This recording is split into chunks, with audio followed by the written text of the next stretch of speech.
Eric Johnson. I'd like to welcome you to my Hot Licks instruction video. And to begin with, I'd like to go ahead and try to tune up to your guitars and everything. So I'm going to give you an E first to start off with. The E first.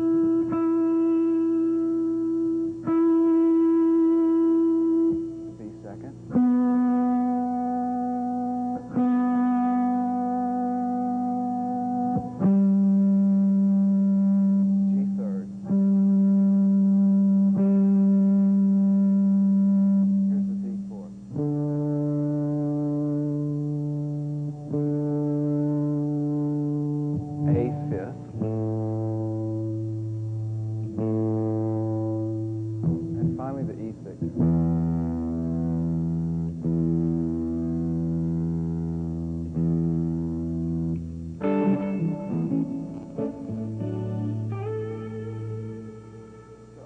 I want to start off by kind of describing what I'd like to talk about in this lesson, which one of the main things I'd like to talk about are my major influences which helped me build my style, and those were Jimi Hendrix, Jeff Beck, Eric Clapton, Wes Montgomery, Jerry Reed, Chet Atkins, and a few others. I'd like to stick mainly with those. It was their inherent styles that I used to form an amalgamation of my own style. And I'd like to demonstrate through certain techniques that I took from my favorite players to form that amalgamation. And some of the particular techniques I'd like to discuss with you are picking, both with the pick and without the pick fingering. And the fingering on the left hand or the right hand if you're a left-hand player. And chords and my own kind of chord theory. The way I approach lead. And then a couple of extra techniques which I use to embellish the style, which is vibrato techniques and the use of harmonics and the different ways you can use them. And finally, I'd like to talk a little bit about a general equipment layout that I use that helps me achieve the sounds that I'm going for. So to begin with, I'd just like to preface this discussion a little bit about the influence thing. It's like there were a lot of players that were key players in my life that really helped inspire me to play guitar, and they kind of molded my style.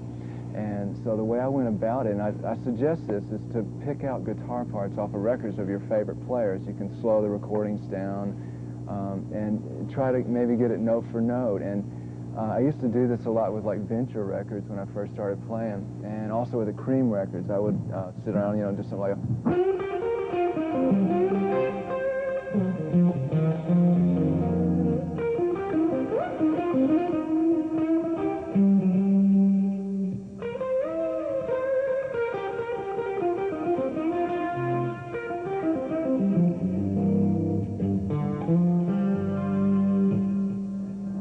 doing stuff like that it helped me see and understand the theory and the architecture where the playing was coming from.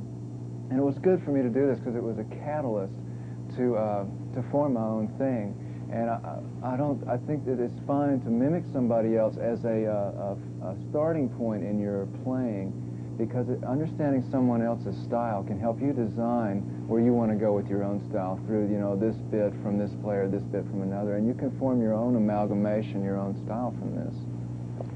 So you know, I think once you you know, learn, you know, some guitar chords or leads from players, and then, you know, maybe begin to record yourself, and you can use like a cheap cassette player or whatever. You can work on building your style through hearing your own recorded guitar. You can form a value judgment of what you wish to improve or enhance or embellish in your own playing. When you listen to playback of yourself, it's good to be very discriminating, and I like when I do that is I pay attention to, you know, there's like 4 things I pay attention to. It's mainly the clean technique, the note choice, the melodical content, and just the general overall feel of what I'm doing.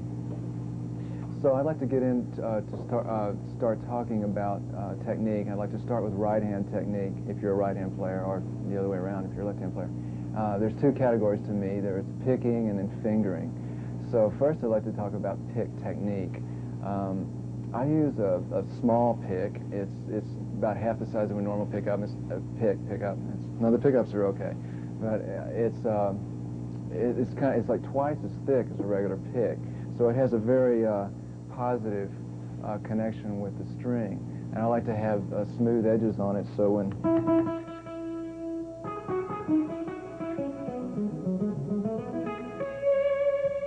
there isn't a lot of extra unwanted pick noise, which is kind of a personal preference for me. I use a very soft hold with it. I don't hold it real hard, but I try to get a powerful connection with the string so that the power comes from the actual contact, the pick with the string.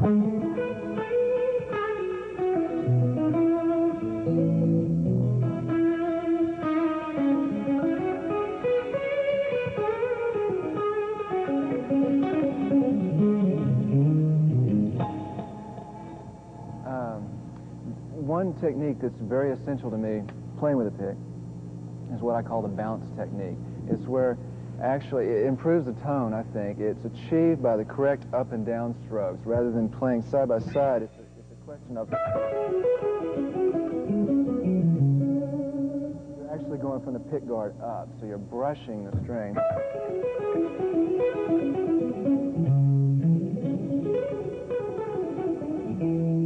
The idea of the bounce comes in when you're playing fast.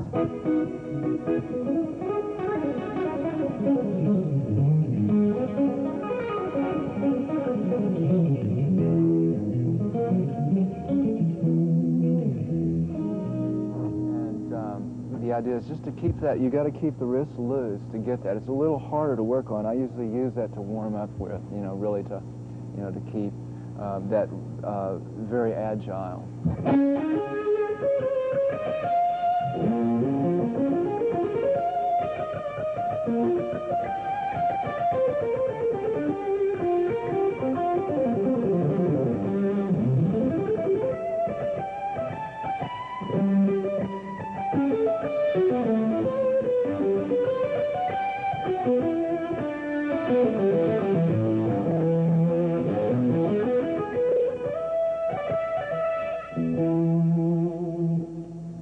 Another technique I'd like to talk about with picking is what's called the circle picking technique, which is where the thumb joint actually extends and contracts to create a circle type of picking around the string.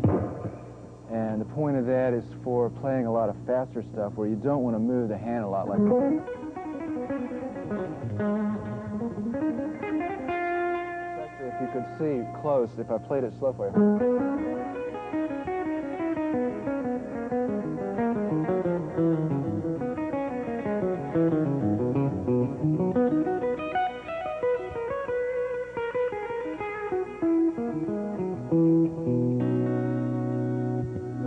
Moving back and forth on the string.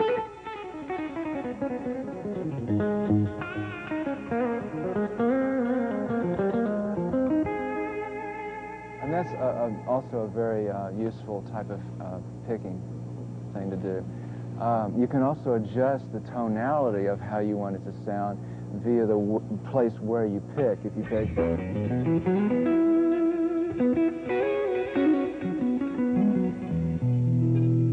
I'm picking near the bridge or the first pickup, or I can pick near the neck to get a warmer tone.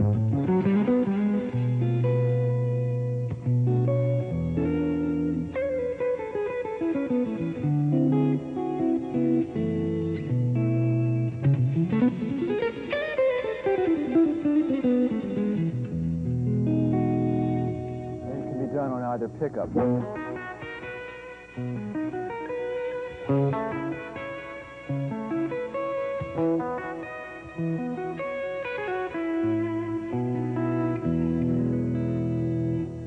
Orchestrate your picking in the place that you want to for the kind of tonality you want.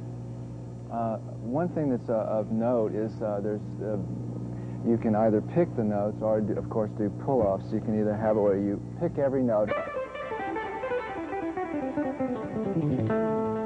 or you can do the same thing pulling off. The idea, I think, is good to practice both because, again, there's a difference of tonality in whichever way you do it. If it's straight picking,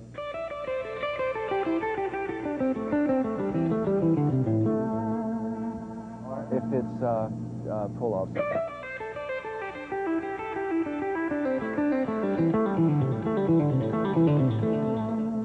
There's two ways that you can design your picking according to the sound you want. A lot of times on lead,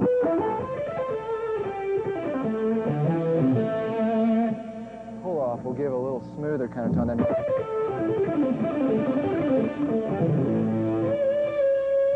Depending on what you want, and it's really good to, as I was saying, to practice both. I'd like to talk a little bit about the pick technique with chords. Of course, there's the regular strumming. You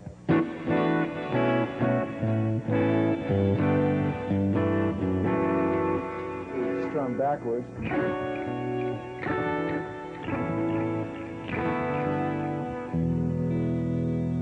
And there also can be an articulate picking technique, which I call, where it's more like where you're picking every note individually.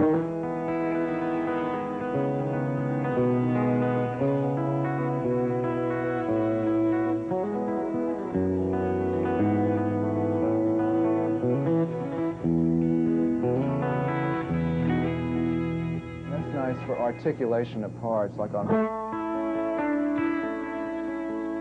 of thing, where you want to speak the voice of the note more rather than the strumming. I'd like to talk a bit about muting at this point. Both hands use muting technique. For right now, I'd like to address the picking hand muting technique. The idea of the muting is for either the side of the palm or the inside of the palm, side of the hand rather, or the inside of the palm, to be at any and every place that you're not playing, so that wherever you're not playing, you're muting. Otherwise, especially at high volumes, you'll get a lot of noise and unwanted feedback and whatever. So the way that I do this mainly is when I'm just playing regular notes, I'll use, like if I go, I'm using the palm of my hand where I'm not playing. You can see that.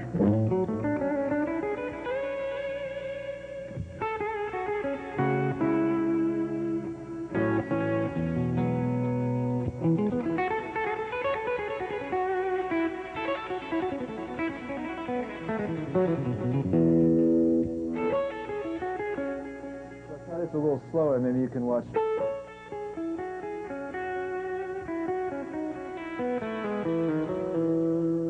bass strings, especially the bass strings, you can see this coming into play, whereas when I'm playing treble strings, it's more of the side of the hand coming into play. And then the bottom string, muting the E and the A when I hold the D string. Keep it a lot cleaner. So there's also the finger muting, which we'll get into in a little bit. For picking technique, that's pretty much the main parameters I use. So I'd like to venture into talking about finger technique, which is I do without the pick, and it's for a warmer sound usually. There's two different styles I use. There's one I call the piano style, which is where I attack all the notes at once.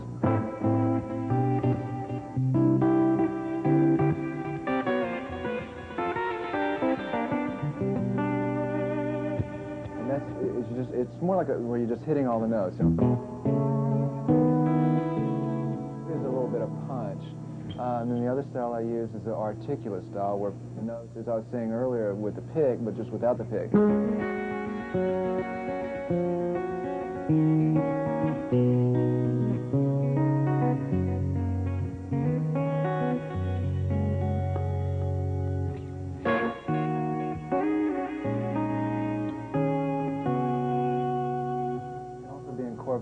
Incorporated into your lead playing, where you use your pick.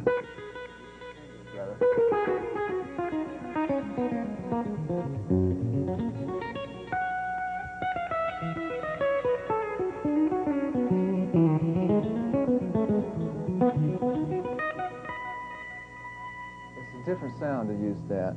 So mainly, of course, the classical way or bass guitar way is more like this, but I use more of like where I was just kind of clawing the strings as if I had a finger pick, but without it. So it's more like just.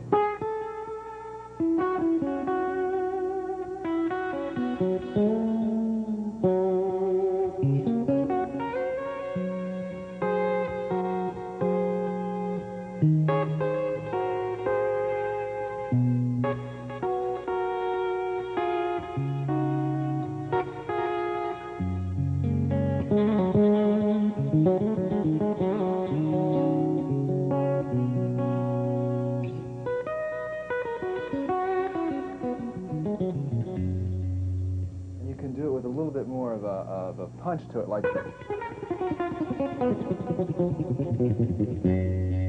of nice for a variancy on country style. That's where you're hitting it a little harder and then you mute it. You can go down with the thumb and up with the fingers.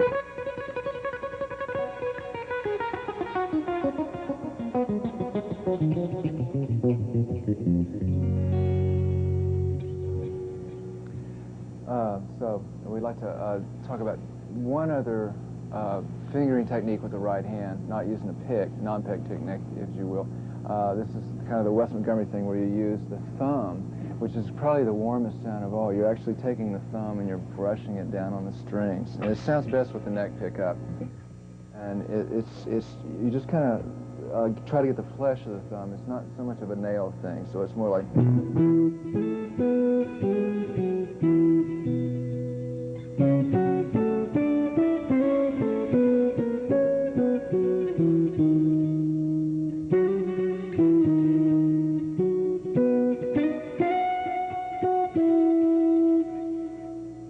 See that? This is...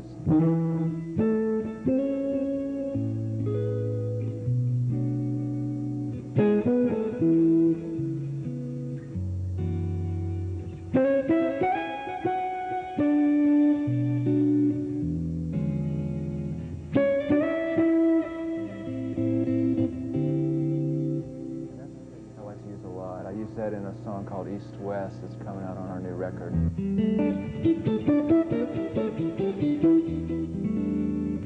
can, of course, use it for chords too, which I'd like to get into a little bit. Now there's a technique that I like to use the most, which is pick-finger combination. And I'd also like to reiterate the bounce technique for you.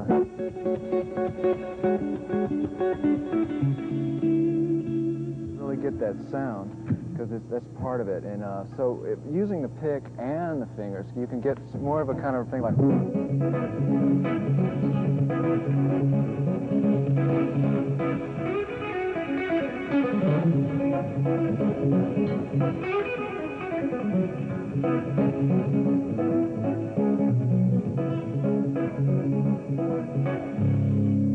where I'm actually bouncing the strings, and I'm using my fingers as well as pick.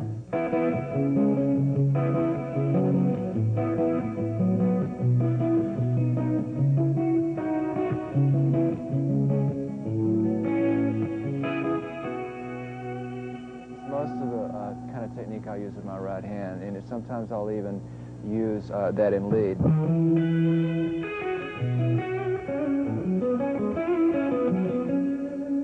You could see where I'm actually...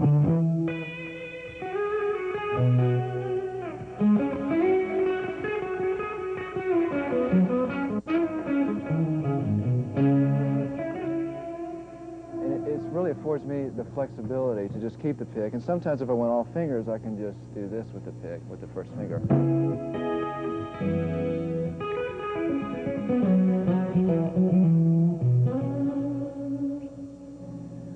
So it's just to quickly go over what we were talking about. There's the indication of with the pick and finger is the regular strum, the piano style. And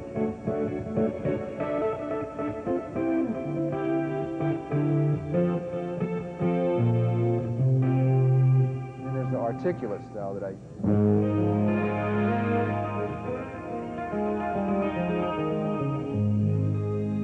And there's lead with pick and fingers, you know.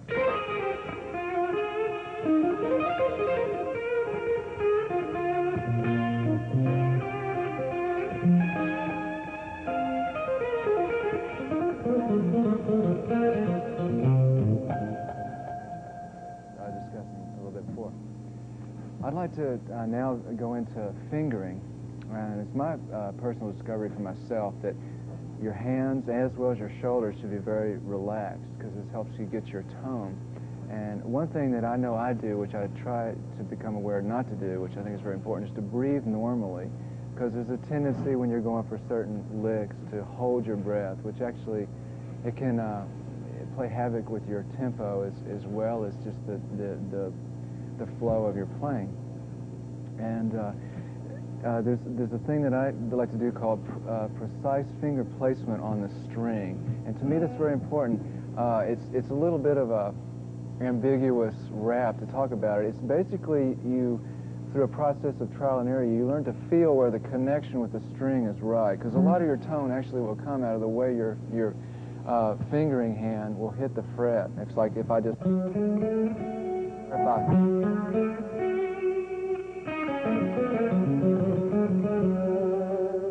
to get the right part of the finger to have connection with the string for the best tone. It'll also give you a little cleaner playing because you're more on top of the string. There are 3 exceptions that I use to this. Of course, the flattening of the fingers if you have to play chords. And I use a thing called curved flattening of the fingers, where you actually curve part of the finger to achieve chords within a structure such as this. Just flattening part of the finger for the E, A, and D note of the A, D, and G string. The joint comes up to allow the other strings to be open. The way around if I wanted an open string.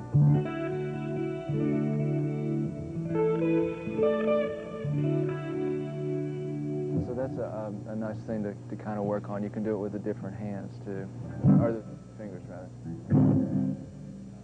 The last exception I have to the rule of precise fingering placement is if you wanted to actually finger 2 notes on 2 different strings with 1 finger. For example, you would fret right in between the 2 strings. Doing here, I'm like for the B and E string, I'm playing an E and an A with the 2nd finger, and then on the A and D string with my 3rd finger, I'm playing the 2 strings with the 2 notes of E and A too.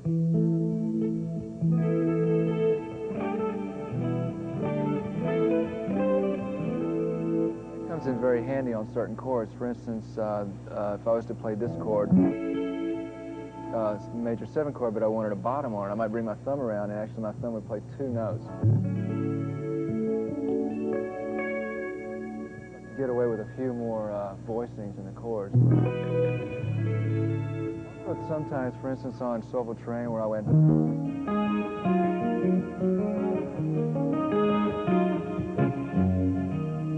to me, there's a little bit of a different sound using 1 finger for 2 strings. I'm using 2 fingers for 4 notes. Sound a little bit different than. It's a little bit more of a punchier sound, so you can incorporate that sometimes when it isn't absolutely necessary, just for a different sound.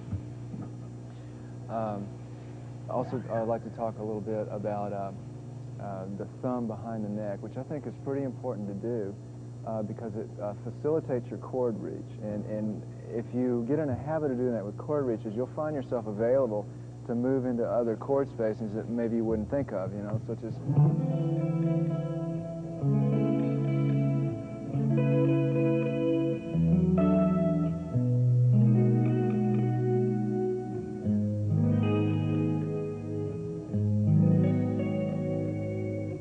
Repeat those to show you.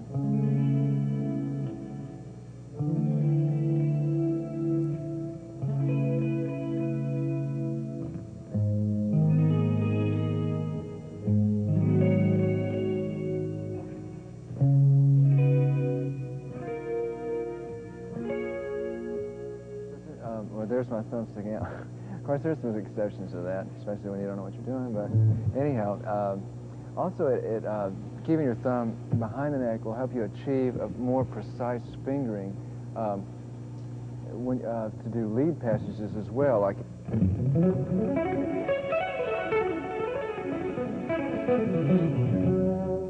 Or I like to keep my thumb behind it, so for like.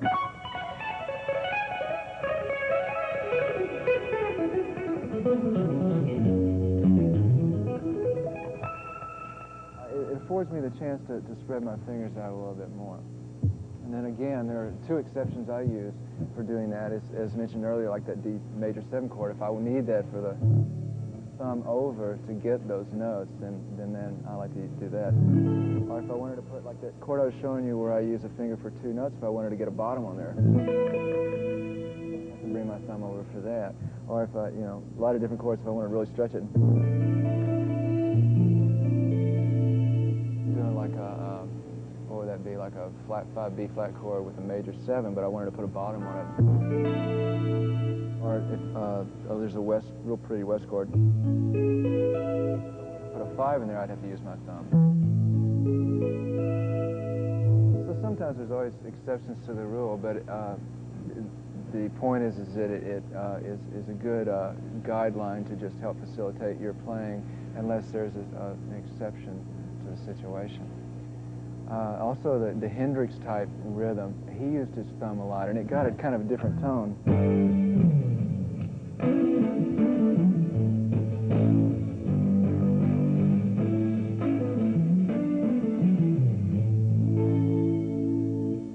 The thumb for the bass helped you, freed you up to do all sorts of stuff on the top with the rhythm.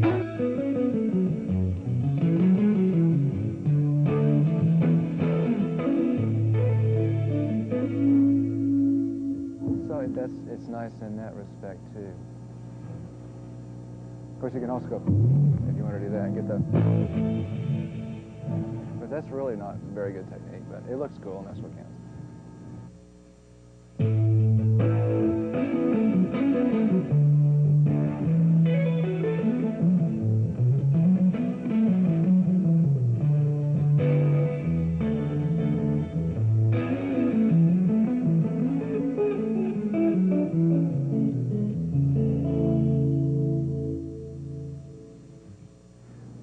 As mentioned earlier, the left hand also aids in the muting process. And again, it's a situation where you want to mute unwanted noise and extraneous notes from coming out of what you're playing.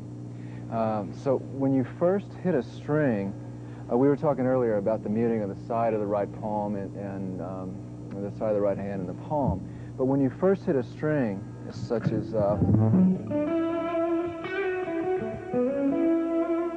first hit that note, right hand isn't in a position to effectively and immediately mute the strings that aren't wanted. So that's where the left hand comes into play to help in the muting process. And the particular technique I like to use is, as I'm using the tip of my fretting finger, the idea on the neck is to let the sides of the fingers touch the strings adjacently to keep them quiet while you're hitting the other string and the other notes. So if I was to take this real slow, you could see, like if I was going to go, hit that real slow with the B, the tip is muting the E string, the under portion mutes the D fourth string. Same situation for the little finger on the D string. When I hit that G note, I'm muting on either side of it too, via the under part of the little finger and the tip.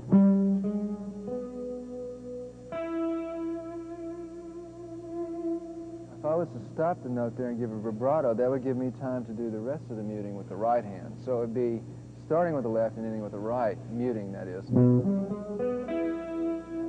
play right there.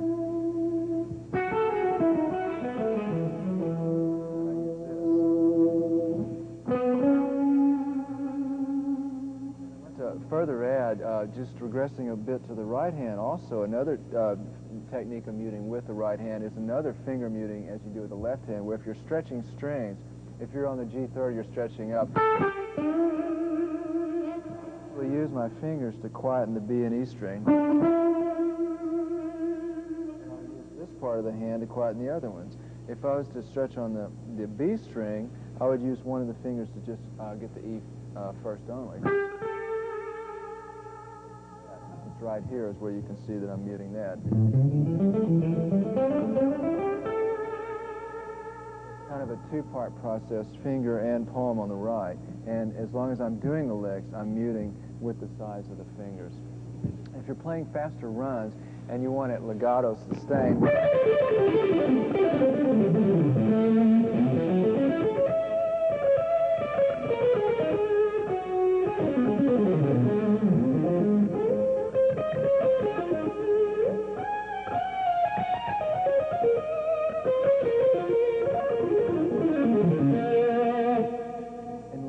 sustain, more the mute, is going to come from that whole process of with the left hand.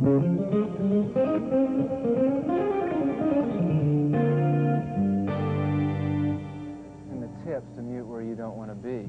If you were to want to play faster runs and have muted style throughout the run, of course, then you'd want to use the side of the hand where you mute constantly.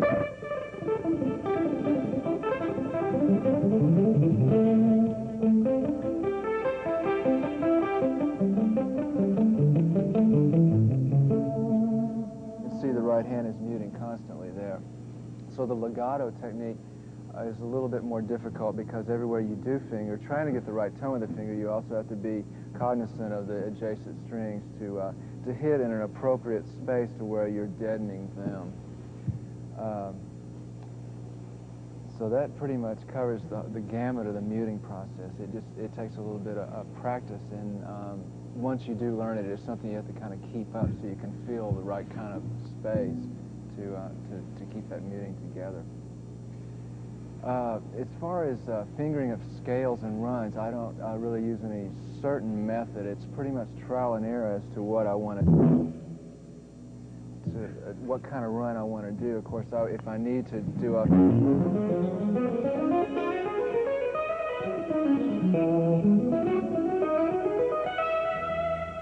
wide stretch, I want to position my fingers accordingly.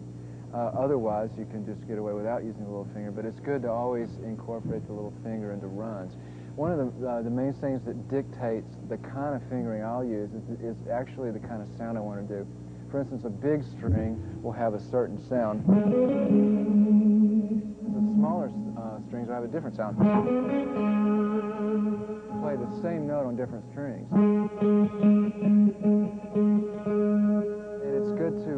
Practice your scales or runs or what you're trying to play on different strings because it'll change what kind of sound you want to get. You play the same thing.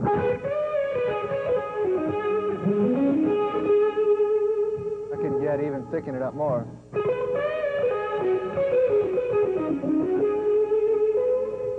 So depending on the kind of sound I want, it might dictate the kind of finger. And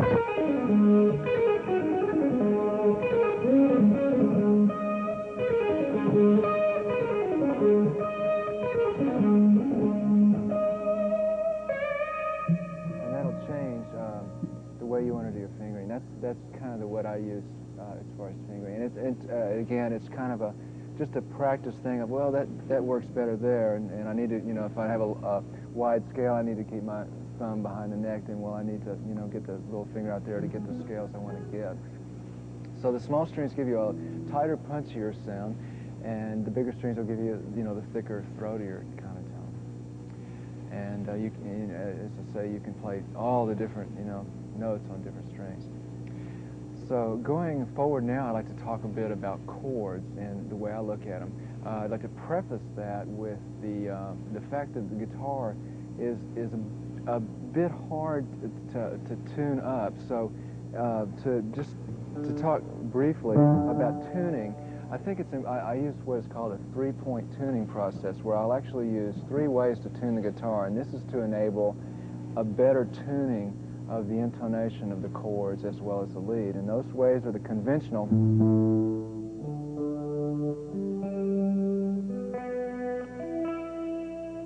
Is the 4th fret below the open string that you want to tune, except of course for the G, the 5th fret, except for the G, which is the 4th fret, with the B to the B.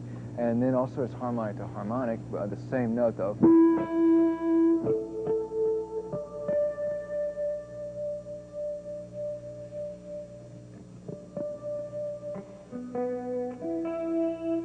Also the 3rd way I do it is where it's octave harmonics. A harmonic and a note. Harmonic at the 12th fret of the bottom string you're trying to tune up to the top string, and on the 7th fret you fret the note. So I would hit the 12th fret of the D, and I would do the 7th fret of the G to get the corresponding note on the G 3rd string. And that way, if I would go through a checking a tuning,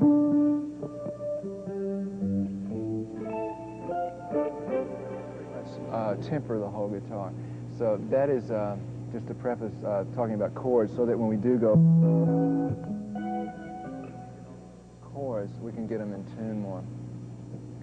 The way I look at chord theory is not so much a theoretical approach as to me, you can look at it in a more simple way. And the way I look at it is kind of like they're a combined group of notes that are individually either a recessive or a dominant melody within the whole of the chord that you're playing. And it's through these chord changes, as you change in a song, there becomes an inner melody of the notes in the chord that has maybe movement of different, whether it's simple or complex, but it's a movement of that inner melody that develops as the chord changes occur. To show an example, I'd like to just start with a simple thing. Like if I was to just do like a A major chord to a B minor chord, I'd go to an A chord with a C sharp, which would be a third bottom, D chord.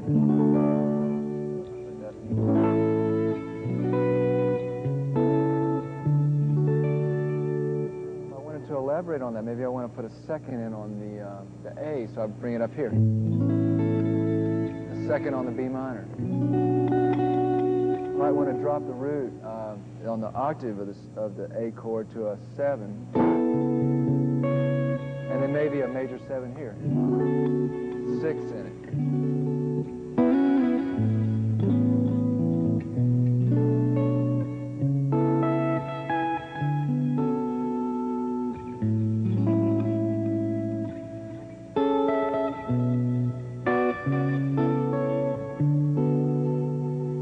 Basically what I'm doing is just alternating certain notes. So if I was to have a melody like,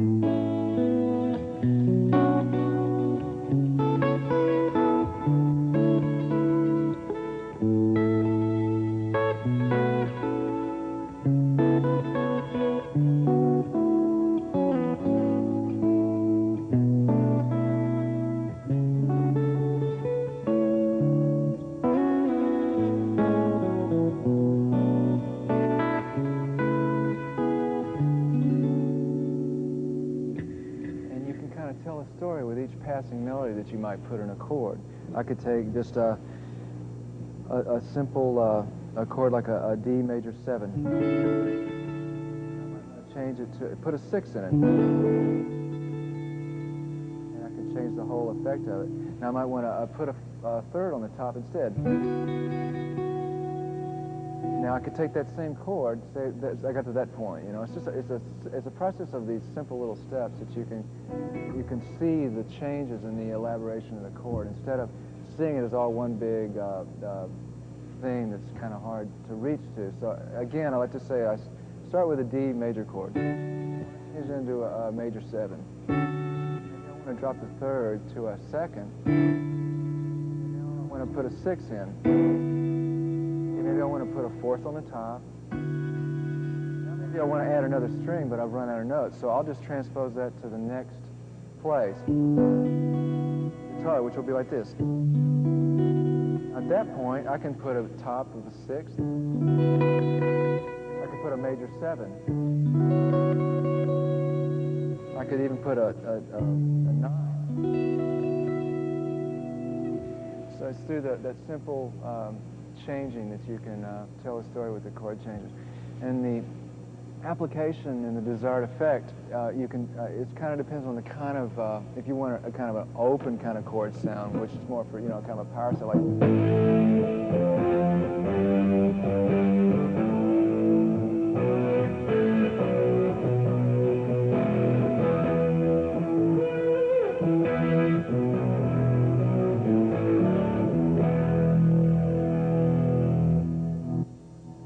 Mainly the 1 and the 5. Like if I'm in E, I'll use an E, a B, and E, a B, and you stack those fifths. And as you do that, you want to, you know, like say, oh, I got this string here that would be a third, but I want to mute it. So it's the muting process we discussed earlier. This, like if I wanted to get a real powerful, I mute the third with the side of the third finger on the E, on the D string that's fretting an E. So it's like, if I was to actually play individual strings, it would sound like. If I was doing an A, I'm muting the third. hear that within the context of playing the chord. And then there's also the more defined chords where you do bring in the seconds, the thirds, the sixths, the flat fives, and that's where you get more of the, you know.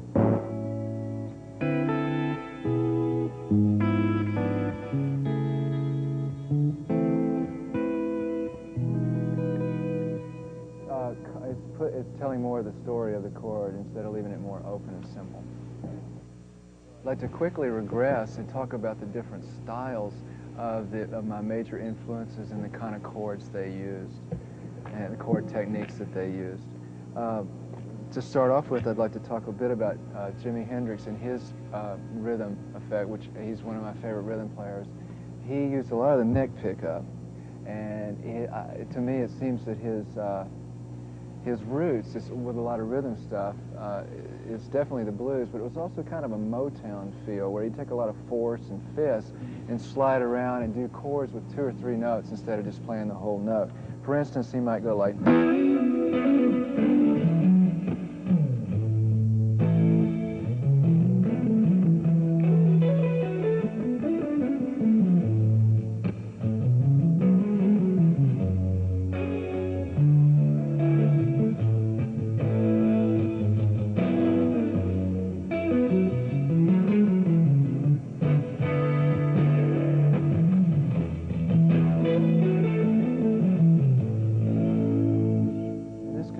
evident in a lot of his songs, and what's happening here is just it's an old kind of Motown thing where they just, if I was in the key of A, this stuff.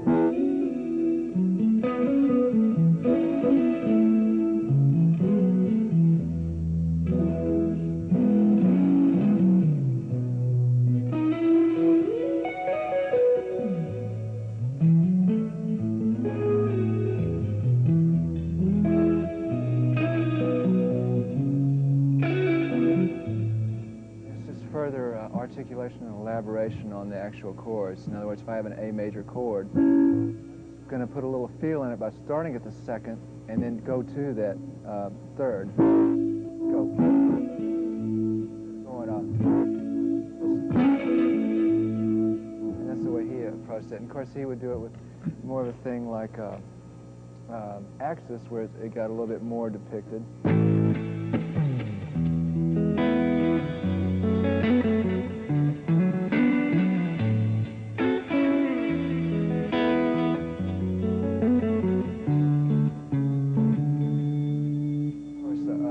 More spacey version like the Electric Leyland.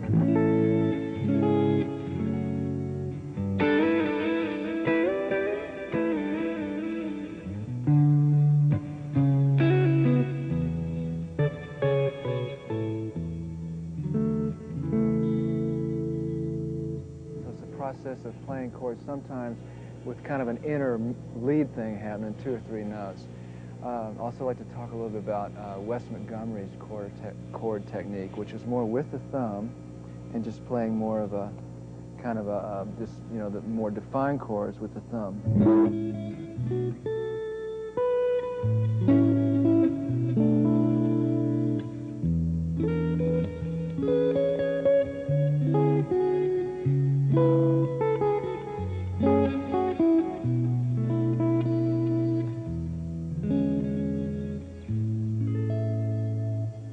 Sound, just using the thumb very simply and brushing across the chords. You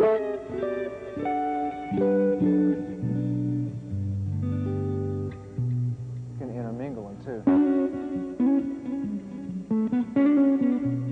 Different styles, you know, take one thing you like from the other. Another person that has a very nice chord style, which really influenced me, was Chet Atkins, and he attributes a lot of his chord effect or his whole general technique to Merle Travis, which is basically where you keep the bass and chords going at the same time. It's done like with a bass thing. If you had like a use the side of the hand to mute the bass and then leave the top strings open. A7 to D7 to G7 to C. A7, D7, G7, C. And if I can put that with the bass, side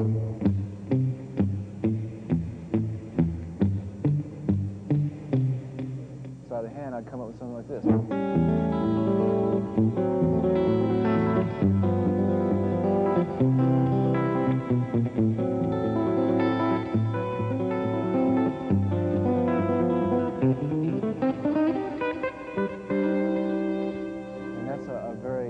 Interesting technique to use with country stuff, of course. You can, and then you can kind of put a melody with it as well. Get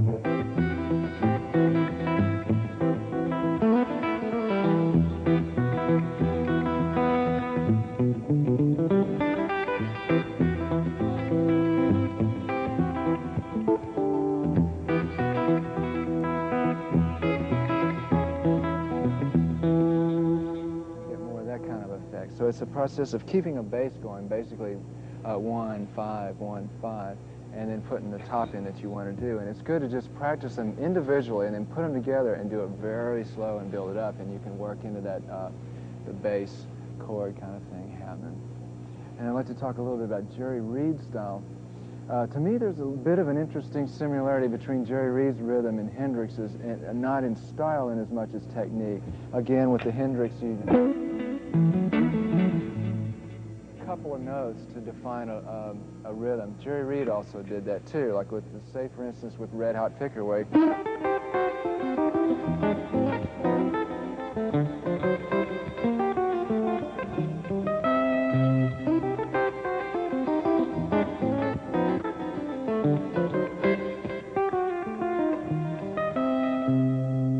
If you can see that real slow, it's using 1 and 2 and 3 notes sometimes to do the rhythm.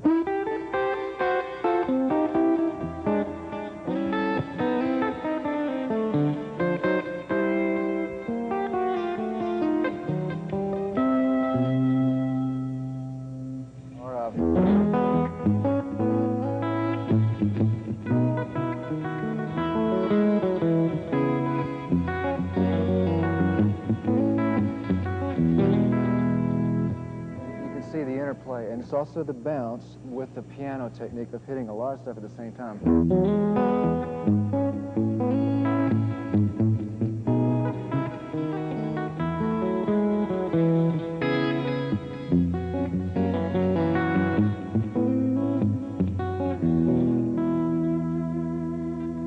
And the muting comes into play, especially with the bass, because as with the Jerry Reed and Chet Atkins stuff,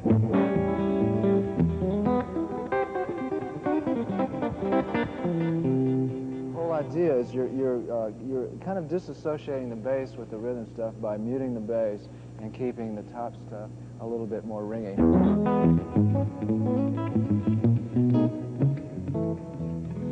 Well, you can almost get kind of a double guitar sound by doing it that way. Another person that was influential in rhythm to me was Keith Richards. I kind of took in some of his rhythm stuff. I thought, well, what would happen if I put like a Keith Richards type rhythm with more of a piano style of, attacking all the strings, to get a...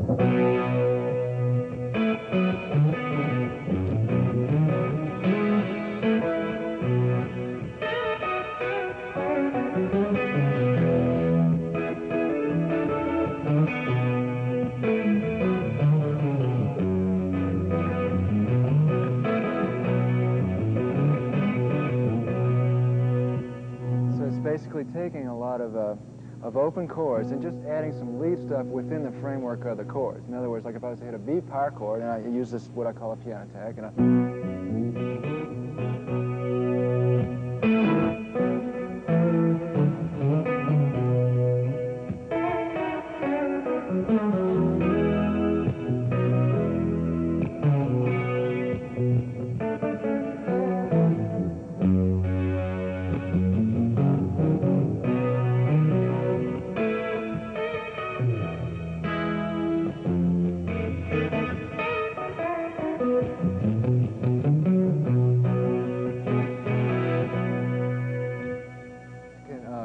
get a lot of power rhythm out of that, but at the same time get some notation stuff happening, so it's just not power chords.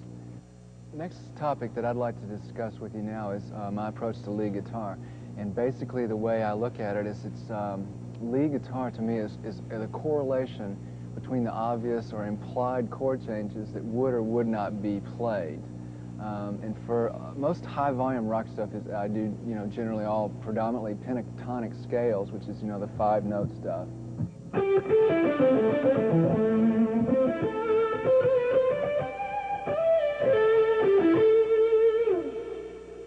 And sometimes I'll put seconds with it, so if I was in A, I'd put a B with it.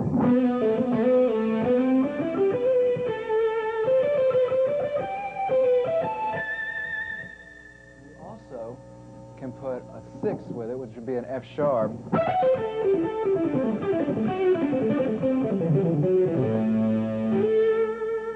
Basically, it would be a pentatonic scale with a second and 6, which probably makes it another scale, which I'm not sure the name of. But that's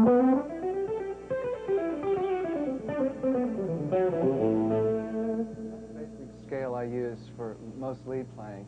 A lot of times I will take 2 or 3 scales, different keys, that is, of pentatonic scales, and put it with a root note. Say if it was in E, I might, for the benefit of hearing the E, I'll hit a low E and show you what I'm talking about, where I will play different pentatonic scales on top and weave them together, so you're more like...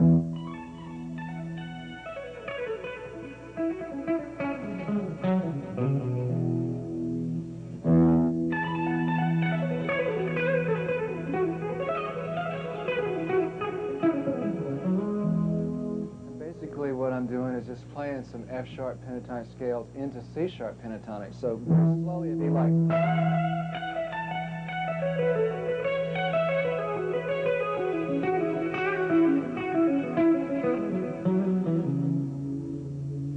Or you could do it where you go from E to B with the N and E scale, like.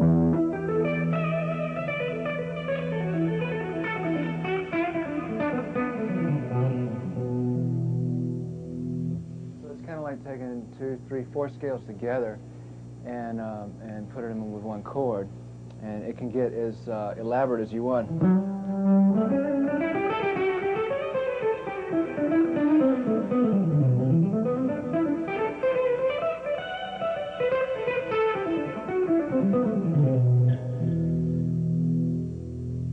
That is just kind of combining a B pentatonic with an A minor scale.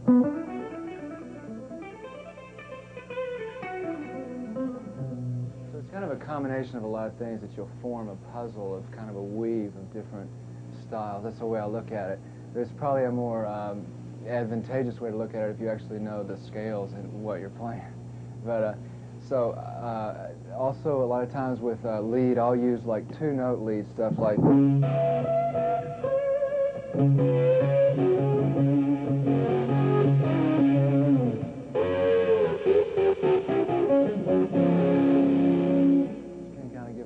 Effect of kind of a lead rhythm thing where you're playing thirds or fourths. Stretch them like.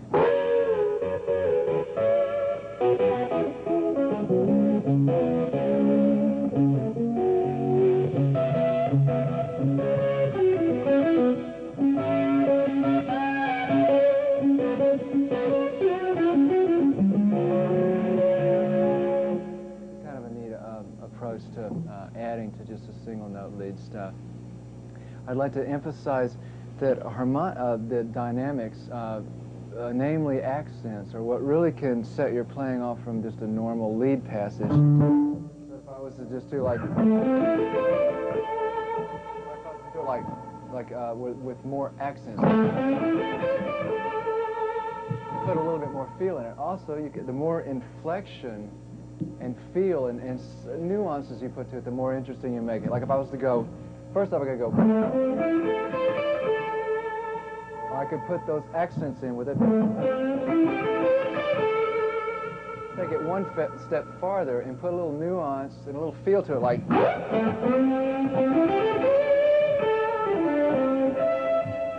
Just put a little color with it, but just by the way you might stretch to the note, or just a different, kind of put a little sass to it or whatever, like. This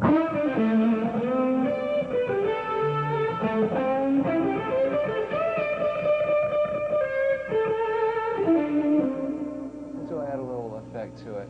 So the inflection and the feel will basically accomplish two things with your playing. It'll give it character and it'll give it originality, because the type of inflection and feel you're going to think of, the nuances, are going to be really something of your own for the most part, or an amalgamation of players that you like. So moving ahead, I'd like to talk about influences and their my favorite players, how they affected me with the way they played lead. One of the earliest people was Eric Clapton with the Cream, where he would really dig into the string like. If we could just check the pick is where it digs into the string. Kind of, it's a version of that kind of bounce technique where you get more of the throaty sound because you're digging into the string.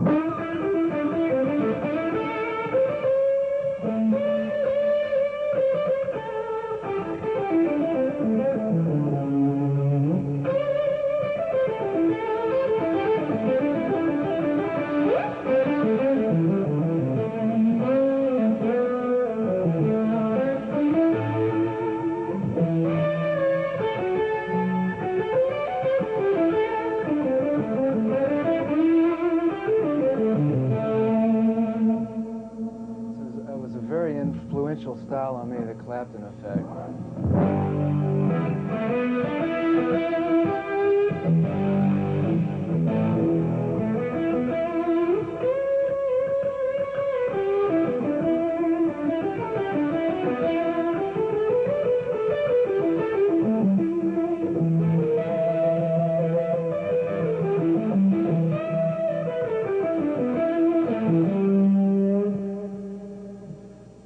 Seemed to me that he would really try to get that kind of singing, big, woody tone out of it by brushing into the string, and he would use the bridge pickup and kind of roll all that tone off through a Marshall, and you get kind of that thick tone. One of the things about Clapton's playing which really taught me a lot was his use of vibrato with the left hand, and he had what I would deem as subtle vibrato, just barely rock the string with your wrist, which would be like.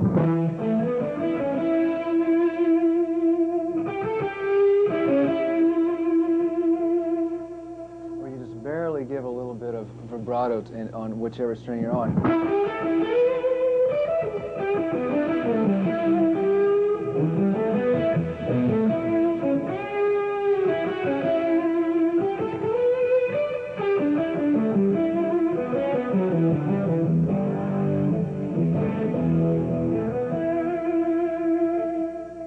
Again, adding character to the notes you're playing. And then he used a more verbose vibrato where he would stretch the string and give it more of a like a.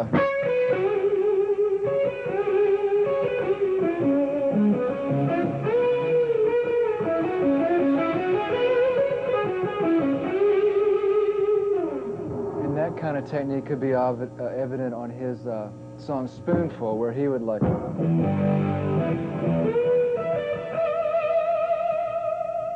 Actually using the fulcrum of the hand behind the neck, stretching up to the note, and then just rocking it back and forth to the note and back to where you originally stretched from.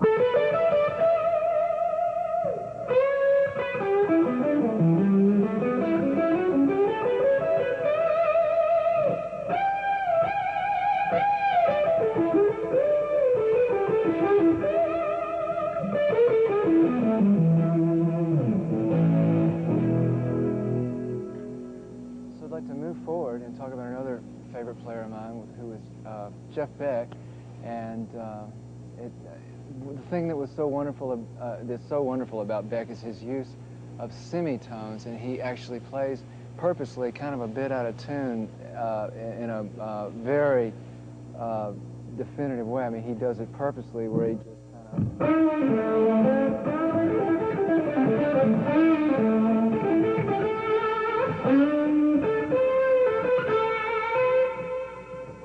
he would stretch the note a little bit out.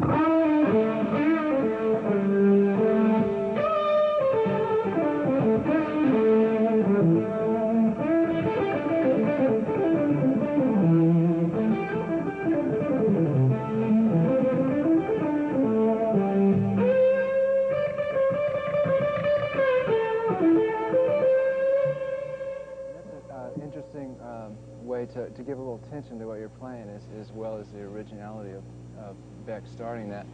He would end on, instead of ending on roots or even thirds, he'd end on like fourths in strange places, like if he was, instead of just playing like, go like a, but kind of leave it in suspension a bit. Jeff Beck is also one of the first players that really brought to the forefront the guitar approach of kind of trying to match like the pitch wheel of a synthesizer, where you're actually stretching up to notes. In other words, like.